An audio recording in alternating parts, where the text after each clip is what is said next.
Fala, pessoal! Bem-vindos ao ptbr.net. É sempre bom ter você junto com a gente para trocar uma ideia, aprender e se divertir. Queremos ouvir sua voz. Envie sugestões, dúvidas ou críticas pelo WhatsApp no 11 9 3502 9739. Sua participação faz toda a diferença para deixar nosso conteúdo sempre afiado. Manda sua mensagem e vem com a gente! Olá! Hoje a gente vai mergulhar numa das narrativas assim mais impactantes que existem, né? A história do dilúvio global, a sobrevivência de poucos escolhidos. Estamos falando de Gênesis, capítulo 7. A trama principal, gira em torno de um homem, Noé. Ele recebe uma instrução bem direta, construir uma arca gigante. A missão, salvar a família, claro, e também representantes de todos os animais, porque, olha, vinha um evento cataclísmico pela frente. E os detalhes são muito específicos. Levar 7 pares de animais puros, talvez aqueles usados em rituais, né? 1 par dos impuros e 7 pares de aves também.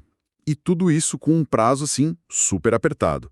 Só 7 dias antes de tudo começar. É um cenário de urgência, nossa, impressionante. Exatamente. A narrativa já começa mostrando a escala do que está por vir, né? 40 dias e 40 noites de chuva, sem parar. E o propósito era bem claro: varrer a vida da face da terra. A justificativa que o texto dá para salvar o Noé é particular. Ele era visto como justo, o único naquela geração. O que eu acho fascinante aqui é justamente essa dualidade, sabe? Um plano de destruição quase total e, ao mesmo tempo, uma salvação super planejada, meticulosa e bem seletiva.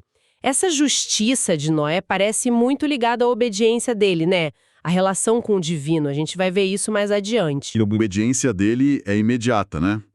Aos 600 anos, uma idade que já é simbólica, Noé entra na arca. Ele, a esposa, os filhos, Sem, Cã e Jafé, e as noras. Junto com eles, os animais, tudo organizado. Puros, impuros, aves, répteis, sempre em pares, macho e fêmea, seguindo a ordem direitinho. E tem um detalhe nessa passagem que sempre me chama a atenção, sabe? O texto diz que depois que todo mundo entrou, foi o próprio Senhor quem fechou a porta, pelo lado de fora. Isso dá um peso, né? Uma finalidade quase, selada ao que ia acontecer. Nossa, sem dúvida. Esse ato de fechar a porta é o ponto sem retorno, né? E aí, o dilúvio começa. A descrição é muito forte. Rompem-se as fontes do grande abismo e abrem-se as comportas do céu. Quer dizer, água vindo de baixo e de cima. Inundação total. 40 dias e noites, como anunciado. Isso. A chuva dura esses 40 dias, as águas sobem, levantam a arca e ela começa a flutuar sobre um mundo que está sumindo debaixo d'água. Se a gente parar para pensar nisso, alguns intérpretes veem quase uma inversão da criação aqui, sabe? Um retorno àquele estado aquoso, caótico, de antes da separação das águas, lá em Gênesis 1. A descrição da inundação chega a tirar o fôlego. As águas sobem tanto que não cobrem só a terra, cobrem as montanhas mais altas, todas elas. O texto até especifica, né, que as águas ficaram 15 côvados, isso dá uns 7 metros mais ou menos, acima dos picos mais altos. É difícil até imaginar essa cena, um planeta inteiro debaixo d'água desse jeito. O foco é claramente na magnitude disso tudo. Avassalador. E as consequências são exatamente essas, devastadoras. A narrativa é bem categórica, né? Diz que toda criatura que tinha fôlego de vida em terra seca morreu. Aves, gado, feras, répteis e toda a humanidade.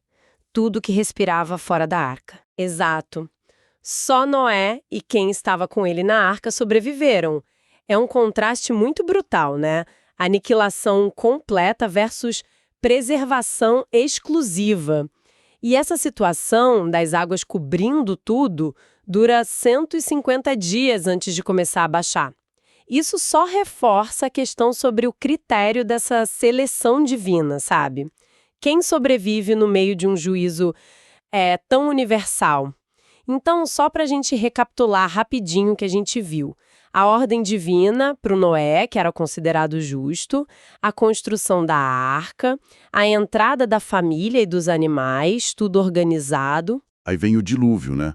Catastrófico, cobrindo o planeta todo, destruindo quase toda a vida terrestre. Só quem está na arca se salva, flutuando ali por 150 dias. É uma história intensa. Fala de juízo, de obediência e de uma preservação muito, muito específica.